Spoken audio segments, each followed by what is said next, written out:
What's good, YouTube? I'm back with another video. Today, we are studying how to play and strategies to score versus a 1-3-1 zone. Let's get to it. Okay, let's get to it. We go. This is Dr. Jalil here. Dr. Jalil, you gonna see Dr. Jalil tomorrow. Okay. All right. Out the film room, we're about to break down a 1-3-1 defense and 4 ways to score against it. So first, it's important to understand the principles. The top man on a 1-3-1 is trying to make that ball move. The 1-3-1 is trying to make that move on the ball movement.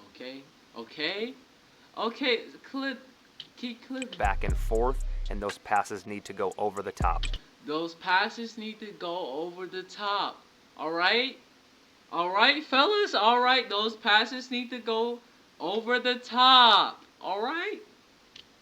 Your 2 outside players are trying to make that exact same thing happen with passes. Your 2 outside. Oh my God. Your 2 to the corner.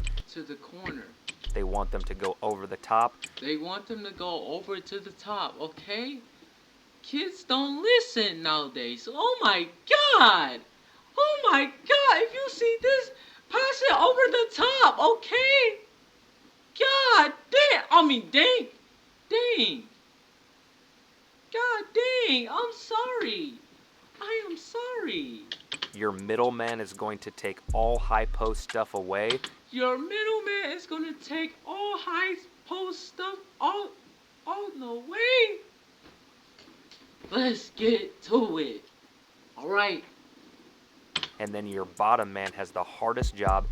Your bottom man has the hardest job, fellas. Let's play. Kids are like act so slow. Plays. I be thinking I'm so slow. Plays and strategies to score and versus a 1-3-1 zone. Let's get to it. Got to run baseline to baseline and try and cover up anything that gets to the corner. So here's a look at it from a player's view. You've got this top man that's really trying to turn the ball. You've got those middle 3 guys that are really making it. You got the top man right here. Boom, right here. Difficult to throw anything over the top, and then you've got that safety underneath the rim that has to work side to side. Being able to see a 1-3-1 defense from this angle, I think helps people understand why it's so hard to score against it and how the ball can just get stagnant and not really ever penetrate the paint. And another thing that coaches will do is they will disguise a 2-3 zone. Oh, snap. They would disguise a 2-3 zone. Okay. By starting in a 1-3-1 setup. So you can look at this defense and it looks exactly like a 1-3-1, but as soon as this first pass is made, the defense actually drops back into a 2-3 for the rest of the possession. So I show you this because I don't want for you to think that you're playing against a 1-3-1 and it's actually a 2-3 and you just find yourself frustrated. So I'm going to give you 2 keys that can help you decipher whether it's a 1-3-1 or a 2-3. So even though Oklahoma State is set up in a 1-3-1 formation, notice that the top man who's guarding the ball is squared up with the ball handler. In a 1-3-1, they're almost always taught to shade to one side or the other. Always taught to shade, guys. Come on, it's always taught to shade. We got ourselves another one. Oh my God. Oh my God. We can see it. Split the court, and the fact that he's squared up is a tell. But the real giveaway is the bottom man. In a 1-3-1, the bottom guy has to run from sideline to sideline, and there's no way that they're going to put a 5-man down there to do it. So if you start the possession and there's a 5 down there, it's probably 2-3. If there's a guard or a wing down there, then you probably have a 1-3-1. And the last thing you need to know about the 1-3-1 zone is the type of pressure they're going to apply. Most 1-3-1s are just out there trying to keep the ball outside of the 3-point line. It's all token pressure, and they're trying to keep you passing the ball back and forth across the top of the key. There are other 1-3-1s that are going to be aggressive, and they will almost trap every opportunity they have. There's going to be 2 on the ball constantly, high hands trying to make you play out of control, speed you up. Don't get sped up doing this, all right? I'm just trying to tell you, don't get sped up. Play comfortable. All right. Can turn you over. So you need to find out early on in the game or through film what type of pressure you're going to see in this 1-3-1, and be prepared accordingly. So the first way that we beat a 1-3-1 is we need to get corner touches. Guys, we need corner touches, alright? In order to be a 1-3-1, we need a corner touches, okay? The reason that the wings guard the way that they do is because they don't want the ball to go to the corner. It's the most vulnerable place for the ball to get to. And the reason why is because corner touches trigger the bottom low man to sprint over and help. And that's exactly what we want to force this defense to do. Make this bottom man cover corner to corner, because eventually the defense is going to break down and you're going to get an open shot.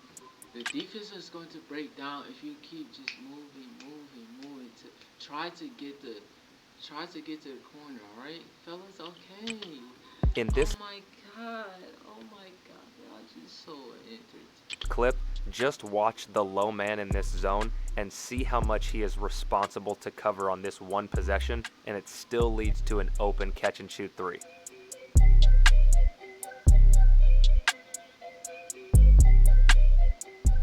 Seems pretty simple, right?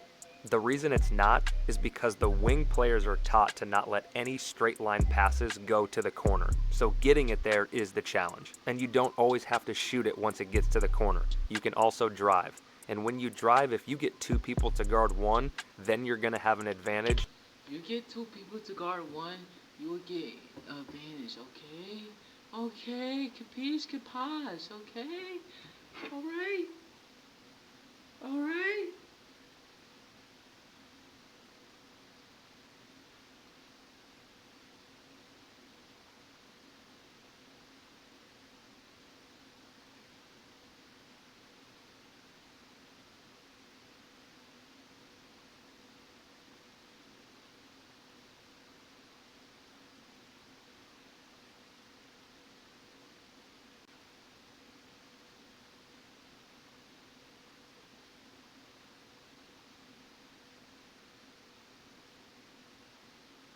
Alright? Alright? Ho-ho! Mickey Mouse! Hold on.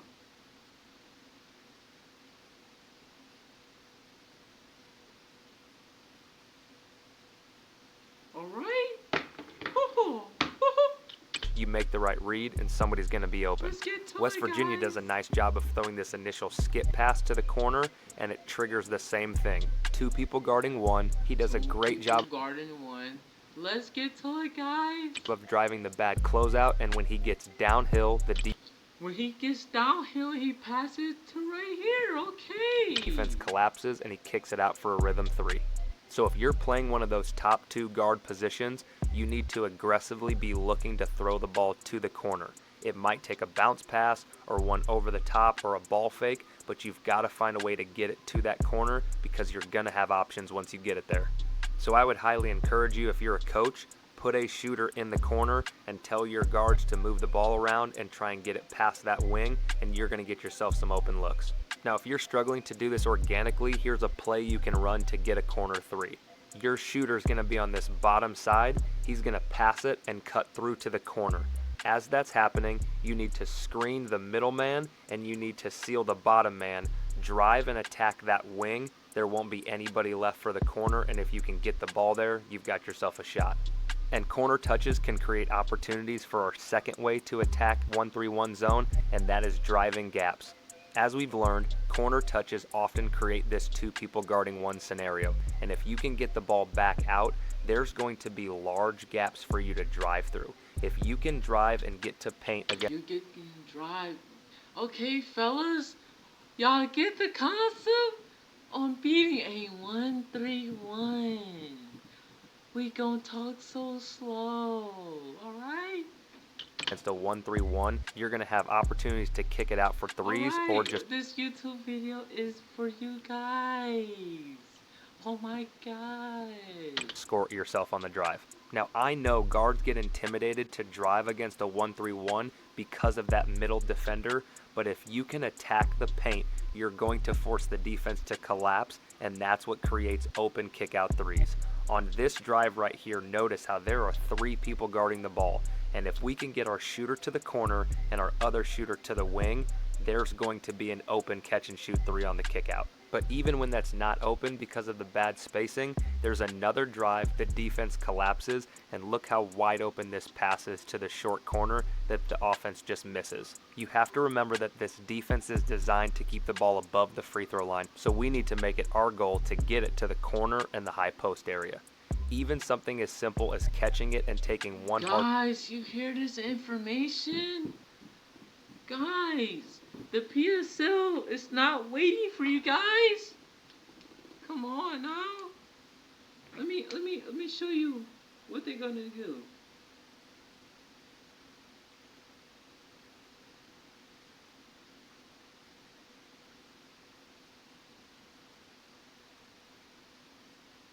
In today's topic we're going to be on is kids isoing a lot. Oh my god, we see that in high school. Oh my goodness. Dude, why won't you guys just play? Hold on. We need this.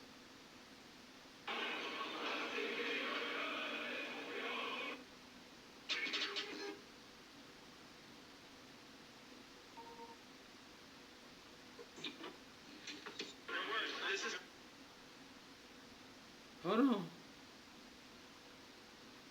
Fellas, we all need our time. bounce to the Let's free throw get area to is going to it. get that deep. You see this information? Guys, let's study by ourselves. Guys, let's study. Alright, let's study. Let's study. Y'all don't have the capacity of studying. Oh my god. The film? Let's break down film, guys. Alright. Defense to collapse, and when they collapse, those kick out threes are open.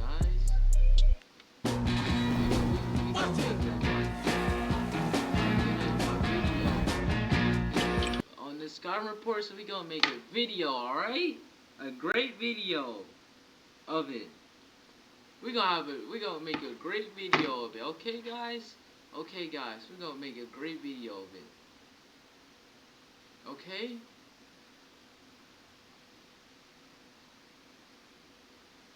Okay? Let's get in the video.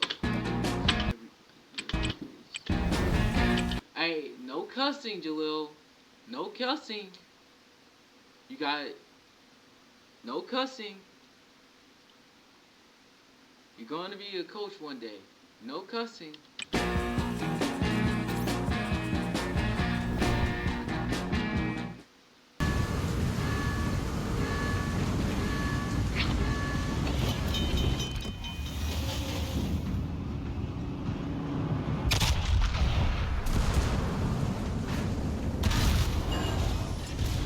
Problem solved, sir.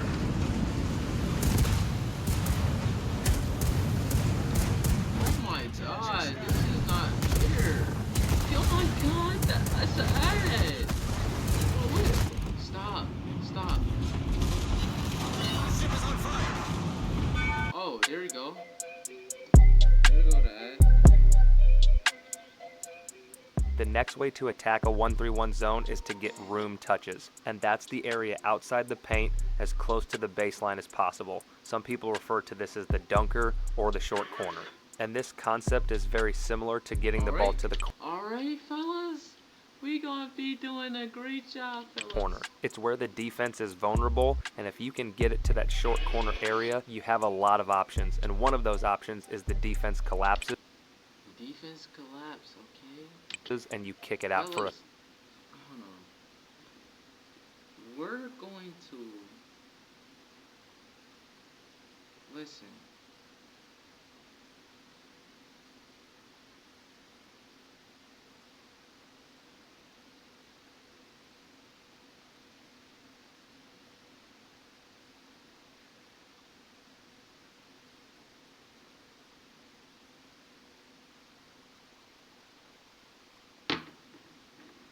Listen.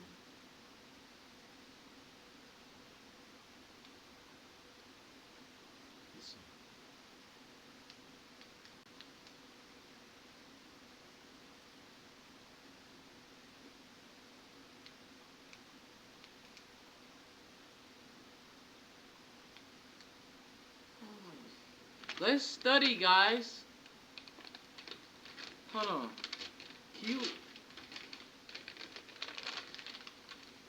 I'm gonna be homeless. Can I write homeless? Homeless.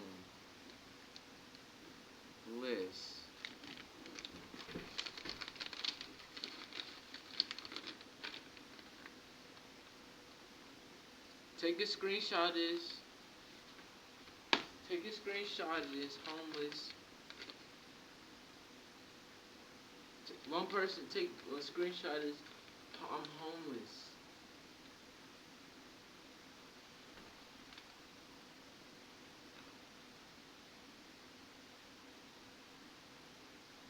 Alright.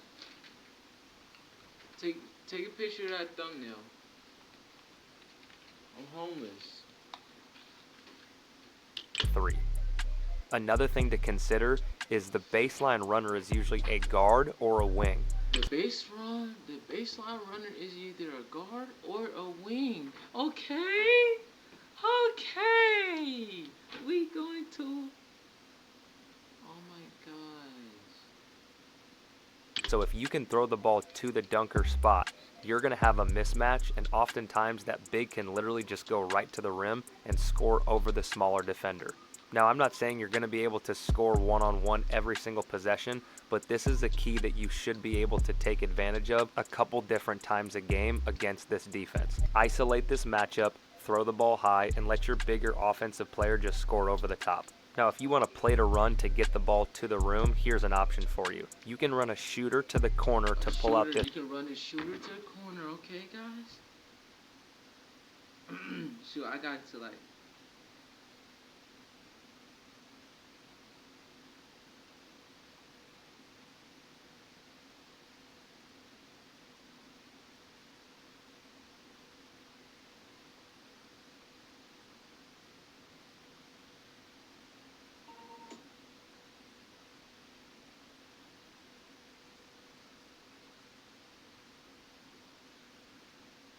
Hold on, guys.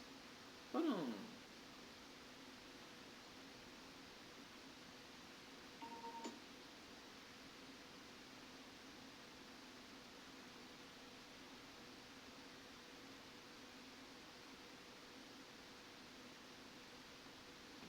Alright, bottom guys. defender with him, and then you can have a post player come and set a cross screen or a seal against that outside wing, and that's going to leave this room area open. They just turned it over.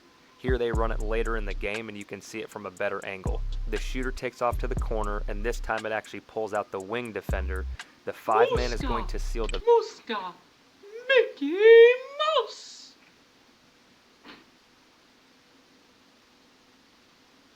baseline defender, and then they're just going to find this sweet spot to throw it over the top to the room, and they end up getting an and Top of the rim. They end up getting an and one, one. guys. Another way to get this same look is to get the ball to the top of the key. If you can get the middle guy to guard him, it's the best case scenario, but you're going to seal the baseline defender. What the fuck? You don't need no lawyer, bro. This is Stu Kyle with the Diesel here with Torrey Jackson. And then have the corner wing sneak to the same side room, and it overloads the defense. Now this last key is the most difficult to take advantage of, and it's high post touches. Even though there's a defender that's supposed to sit there and take those passes away, if you work in and out of that space, yes, come on, yes. you can still fit the ball in there, and the key is to throw bounce passes when you do it. The 3 defenders across this zone can really intimidate people from wanting to throw penetrating passes, and the bounce pass is the neutralizer. And it's the same thing when you're trying to throw passes to the room. Even if those hands are up, a good bounce pass is going to get through a defense, and it's going to get you touches at the high post and in the room, and that collapses the defense and creates open scoring opportunities. Hopefully you now have several different strategies when going against a 1-3-1, whether you're a coach and you're game prepping, or you're a player and you want to be more efficient and Guys, I don't have to say anything. No explanatory, guys. This how you be a 1-3-1, guys. Let's be there, okay? Guys, let's be there. guys. Effective when you see this zone. And don't forget to watch these two videos. Guys, don't forget to watch another video of me breaking down stuff, okay? This is only a 9-minute video, okay? 9-minute video, okay? Let's get to it. See you guys later. Mwah. Mwah.